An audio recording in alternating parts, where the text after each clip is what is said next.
Good morning.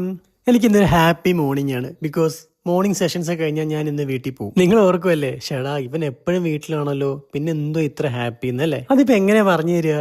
എനിക്ക് അറിഞ്ഞൂടാ. നമ്മൾ എണീറ്റ് ഉടനെ ബെഡൊക്കെ വിരിച്ച് ബെഡ്ഷീറ്റൊക്കെ മടക്കി വെക്കുന്നത് നല്ലൊരു ശീലമില്ലാത്ത ആരെങ്കിലും ഉണ്ടെങ്കിൽ ഇനി ശീലിച്ചോണം.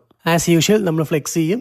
ഇതാണ് ഇപ്പോഴത്തെ എന്റെ ബോഡി കണ്ടീഷൻ. എല്ലാവർക്കും രാവിലെ പല്ലൊക്കെ തേക്കുന്ന ശീലം ഉണ്ടല്ലോ അല്ലേ? എന്നോട് എല്ലാവരും ചോദിക്കാറുണ്ട്, ഞാൻ കാക്കനാട് എവിടെ നിൽക്കുന്നത്, ഹോസ്റ്റലിലാണോ അതോ PG ആണോ എന്ന്. ഞാൻ ഹോസ്റ്റലിലല്ല നിൽക്കുന്നത്, ഒരു PG ആണ്, ഒരു വീടാണ്. എനിക്ക് ഹോസ്റ്റൽ പറ്റൂല. ബിക്കോസ് രാവിലെ എണീറ്റ് കഴിഞ്ഞാൽ എനിക്ക് വന്ന് സൂര്യൻ നിൽക്കുന്നത് കാണണം, സിറ്റ് ഔട്ടിൽ ഒന്ന് ഇരിക്കണം, മഴ പെയ്യുമ്പോൾ എനിക്ക് സിറ്റ് ഔട്ടിൽ ഇരുന്ന് മഴ കാണണം. അങ്ങനത്തെ കുറേ വട്ടുകളുണ്ട് എനിക്ക്. പിന്നെ വൈകുന്നേരം ആയത് ഇതുപോലെ ഒന്ന് നടക്കാൻ ഇറങ്ങണം.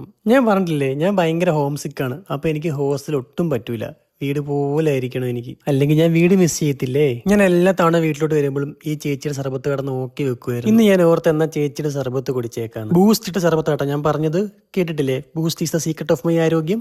എനിക്ക് അവിടെ നിന്ന് ഒരു കൊച്ചിൻ ടാപ്പിലേക്ക് കിട്ടിയിട്ടുണ്ട്. എന്ത് ഭംഗിയല്ലേ അവന്റെ ചിരി. നിങ്ങൾ ആരെങ്കിലും അരൂര് ചേർത്തല റോഡിൽ കൂടെ പോകുന്നവരുണ്ടെങ്കിൽ ഉറപ്പായിട്ടും ജയലക്ഷ്മി ചേച്ചിയുടെ കടയിൽ കയറാൻ മറക്കണ്ട. ഞാൻ അവനൊരു ടാറ്റയൊക്കെ പറഞ്ഞ് പയ്യെ അവിടെ നിന്ന് ഇറങ്ങി. അങ്ങനെ ഞാൻ വീട്ടിലെത്തി. നിങ്ങൾ ഈ ഡ്രസ്സിംഗ് റൂം കാണുമ്പോൾ വിചാരിക്കുമല്ലേ എന്ത് അടുക്കും ചിട്ടയുള്ള ഡ്രസ്സിംഗ് റൂമാണെന്ന്. പക്ഷെ അല്ല കേട്ടോ, അത് അമ്മ ഇപ്പൊ അടുക്കി വെച്ചതല്ല. കണ്ണനുണ്ടായിരുന്നെങ്കിൽ ഇതെല്ലാം വലിച്ചു വാരി ഇട്ടേനെ. എന്റെയും കണ്ണന്റെ മെയിൻ ഹോബി അത്. കല്യാണം കഴിഞ്ഞ് വന്ന മാള് വരെ ഞെട്ടിയിട്ടുണ്ട് ഞങ്ങളുടെ ഡ്രസ്സിംഗ് റൂം കണ്ടിട്ട്. പിന്നെ ആസ് യൂഷ്വൽ എല്ലാവരും ചെയ്യുന്ന പോലെ നേരെ അടുക്കളയിൽ പോയി എല്ലാ പാത്രങ്ങളും തുറന്നു നോക്കും, ഫ്രിഡ്ജൊക്കെ തുറന്നു നോക്കും, എന്തെങ്കിലും സ്പെഷ്യലായിട്ട് അമ്മ കഴിക്കാൻ ഉണ്ടാക്കി വെച്ചിട്ടുണ്ടോ. എന്നോട് ഒരുപാട് പേര് ചോദിക്കാറുണ്ട് എന്താ അച്ഛനെ വീഡിയോയിൽ കൊണ്ടുവരാത്തതെന്ന്. വേറെ ഒന്നും കൊണ്ടും അല്ല, അച്ഛന് ഹെൽത്ത് അത്ര ഓക്കെ അല്ല, അതുകൊണ്ടാകട്ടെ ഞാൻ കൊണ്ടുവരാത്തത്. അടുക്കളയിലെ സിങ്കിൽ മുഖം കഴുകുന്നത് അത്ര നല്ല ശീലമല്ല, അതങ്ങനെ ഉണ്ടെങ്കിൽ മാറ്റിക്കോ. അച്ഛൻ പറയുമായിരുന്നു അമ്മ കാണണ്ട സിങ്കിൽ മുഖം കഴുകുന്നതെന്ന്. അമ്പളിക്ക് അതൊന്നും ഒട്ടും ഇഷ്ടമില്ലാത്ത കാര്യങ്ങളാട്ടോ. ശരിക്കും ഞാൻ വിശന്ന് പണ്ടാറടങ്ങിയിട്ടാ വന്നത്. അപ്പൊ ഞാൻ ഓർത്തെന്നൊരു മുട്ടയൊക്കെ പൊരിച്ച് ചോറുണ്ടാന്ന്. മുട്ട നമ്മൾ ജിമ്മന്മാരുടെ ദേശീയ ആഹാരമാണല്ലോ. അത് മാത്രമല്ല മുട്ട ഒരു നല്ല പ്രോട്ടീൻ സോഴ്സും കൂടെ. അത് മാത്രമല്ല